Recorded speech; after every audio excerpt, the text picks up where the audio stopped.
Lychee brand ಇದೊಂದು soft drink, chips, biscuit ಹಾಗೂ ಚಾಕೊಲೇಟ್ಗಳನ್ನು ಹೊಂದಿರುವ ಕಂಪನಿ. ಆದರೆ ಕಂಪನಿಯ ಬ್ಯೂರೋಜಿಸ್ ಸೇಲ್ಸ್ ಮ್ಯಾನೇಜರ್ ಧರ್ಮ ಮತ್ತು ಪಕ್ಷವನ್ನ ನೋಡಿ ಏಜೆನ್ಸಿ ಕೊಡ್ತಾ ಇದ್ದಾರೆ ಎಂಬ ಗಂಭೀರ ಆರೋಪ ಕೇಳಿ ಬಂದಿದೆ. ಲೀಚಿ ಬ್ರ್ಯಾಂಡ್ನ ಸೇಲ್ಸ್ ಮ್ಯಾನೇಜರ್ ಆಸಿರ್ ಅಹಮದ್ ಎಂಬಾತರು ಎಸ್ಡಿಪಿಐ ಫಾಲೋವರ್ ಎಂಬ ಮಾತುಗಳು ಕೇಳಿ ಬಂದಿದೆ. ನಿರ್ಮಲಾ ನಾಜರೆ ಅವರು ಕಳೆದ 5 ವರ್ಷದಿಂದ ಬೆಳಗಾವಿ ಜಿಲ್ಲೆಯ ಏಜೆನ್ಸಿ ಹೊಂದಿದ್ದರು. ಇವರು ಬಿಜೆಪಿ ನಾಯಕರಾದ ಸಂಸದ ಜಗದೀಶ್ ಶೆಟ್ಟರ್, ಶಾಸಕ ಅಭಯ್ ಪಾಟೀಲ್, ದಿವಂಗತ ಸುರೇಶ್ ಅಂಗಡಿ ಅವರ ಅನುಯಾಯಿ ಆಗಿದ್ದಾರೆ. ಇದೇ ಕಾರಣಕ್ಕೆ ಹುಬ್ಬಳ್ಳಿ ಮಾದರಿಯಲ್ಲಿ ಬೆಳಗಾವಿಯಲ್ಲೂ ಏಜೆನ್ಸಿ ಬಂದ್ ಮಾಡಿಸಿದ್ದಾರೆ ಎಂಬ ಆರೋಪ ಮಾಡಲಾಗಿದೆ. ನಾವು ಪ್ರಾಣ್ ಕಂಪ್ನಿಯಿಂದ ಎಸ್ ಮಾತಾಡ್ತಿರೋದ್ರಿ. ಈಗ ನಾವು 8 ತಿಂಗಳಾಯ್ತು ನಮಗೆ ಯಾಸಿರ್ ಸರ್ ಬಂದು ಕೆಲಸ ನಮ್ಮನ್ನು ಬಿಡಿಸಿದ್ದಾರೆ. ಅವರು ಯಾವ ಕಾರಣ ಏನು ಅಂತ ಗೊತ್ತಿಲ್ಲರಿ ನಮಗೆ. ಈಗ ಹುಬ್ಬಳ್ಳಿಯಲ್ಲಿ ನೋಡಿದ್ವಲ್ಲ, ಅದನ್ನೆಲ್ಲ ನೋಡಿದ್ಮೇಲೆ ನಮಗೂ ಅನಿಸ್ತಾ ಐತಿ ನಾವು ಬಿಜಿ ಪಡೆ ಇದಾವೆ ಅಂತೇಳಿ ನಮಗೂ ತೆಗ್ದಿದ್ದಾರೆ ಏನೋ ಅಂತ ನಮಗೂ ಈಗ ಅನಿಸ್ತಾ ಐತ್ರಿ. ಅದಕ್ಕೆ ನಾವು ಇಲ್ಲಿ ಕೆಲಸನ ಅಂತೇಳಿ ಬಂದಿದ್ದೇವೆ.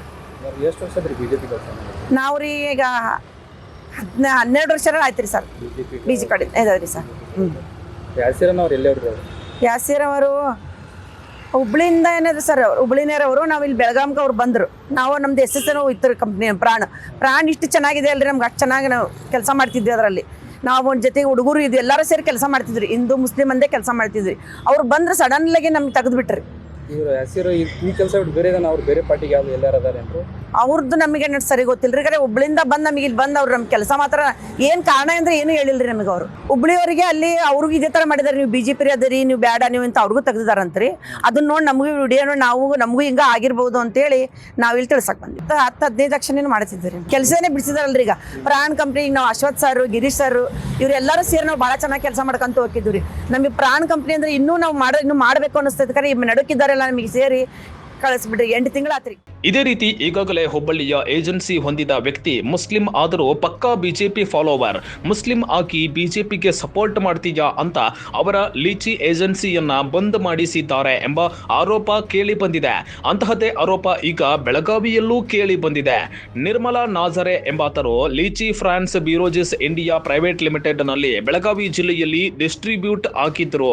ಆದರೆ ಬಿಜೆಪಿ ಅನುಯಾಯಿಗಳು ಎಂಬ ಕಾರಣಕ್ಕೆ ಇದಕ್ಕೆ ಏಜೆನ್ಸಿ ಬಂದ್ ಮಾಡಿದ್ದಾನೆ ಅಂತ ಆರೋಪಿಸಲಾಗಿದೆ. ಯಾಸಿರ್ ಅವರನ್ನವರು ಪ್ರಾಣ್ ಕಂಪ್ನಿ RSM ಆಗಿ ಬಂದಿದ್ರು. ಅವರು RSM ಆಗಿ ಬಂದಿದ ಮೇಲೆ ನಾನು ಇದ್ದೆ ಬೆಳಗಾಮ್ದು. ನನಗೆ ಬಂದ ಮೇಲೆ ಏನಿಲ್ಲ, ಯಾವುದೋ ರೀತಿಯಲ್ಲಿ ಟಾರ್ಚರ್ ಮಾಡಿಬಿಟ್ಟು ನಾನು ಕೆಲಸ ಬಿಡಬೇಕು ಆ ರೀತಿ ಮಾಡಿದರು.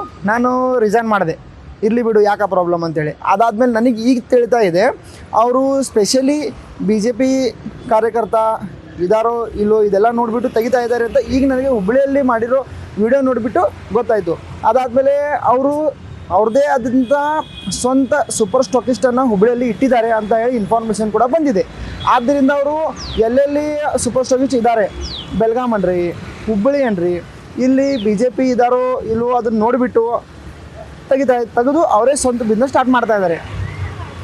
ಇದನ್ನು ಬಿಟ್ಟು ಬೇರೆ ಕೆಲಸ ಮಾಡ್ತಾರೆ. ಇದನ್ನು ಬಿಟ್ಟು ಬೇರೆ ಏನು ಕೆಲಸ ಇಲ್ಲ ಅವ್ರದ್ದು. ಅದನ್ನೇ ಆ್ಯಕ್ಚುಲಿ ಕಂಪ್ನಿಗಳಿಂದ ಅವ್ರಿಗೆ ಸೂಪರ್ ಸರ್ವಿಸ್ ತೊಗೊಳ್ಳೋ ಅಧಿಕಾರ ಇಲ್ಲ. ಆದರೂ ಅವರು ಸ್ವಂತ ಬೇರೆಯವ್ರ ಹೆಸರು ಮೇಲಿಂದ ಟ್ಯಾಬ್ ಏಜೆನ್ಸಿ ಅಂತ ಹೇಳಿ ಒಂದು ಹುಬ್ಳಿಲಿ ಮಾಡಿದ್ದಾರೆ. ಅದು ಇಂಟೆನ್ಷನ್ ನಮಗೀಗ ಹುಬ್ಳಿಯಲ್ಲಿ ನಾವು ವಿಡಿಯೋ ನೋಡಿದ ಮೇಲೆ ನನಗೆ ಗೊತ್ತಾಯಿತು BJP ಇದೇವಿ ಅಂತ ಹೇಳಿ ಇಂಟೆನ್ಷನ್ ಹಿಡ್ಕೊಂಡು ಕೆಲಸ ಮಾಡ್ತಾ ಇದ್ದಾರೆ. BJP ವಿರೋಧ ಮಾಡ್ತಾರೆ. ಹಾಂ, BJP ಆಲ್ರೆಡಿ ಅದೇ ಇರ್ಬೋದಲ್ಲ ಸರ್ ಆಲ್ಮೋಸ್ಟ್. ಯಾಕಂದರೆ ಆ ಕಾರಣದಿಂದಲೇ ಬರ್ತಾ ಇದೆ ಅಂತ ಅನಿಸ್ತಾ ಇದೆ ನಮಗೂ. ಈ ಬಗ್ಗೆ ಬಿಜೆಪಿ ಮುಖಂಡರು ನಿಲುವು ತೆಗೆದುಕೊಂಡು ತಮ್ಮ ಕಾರ್ಯಕರ್ತನಿಗೆ ನ್ಯಾಯ ಒದಗಿಸಿಕೊಡಬೇಕಾಗಿದೆ.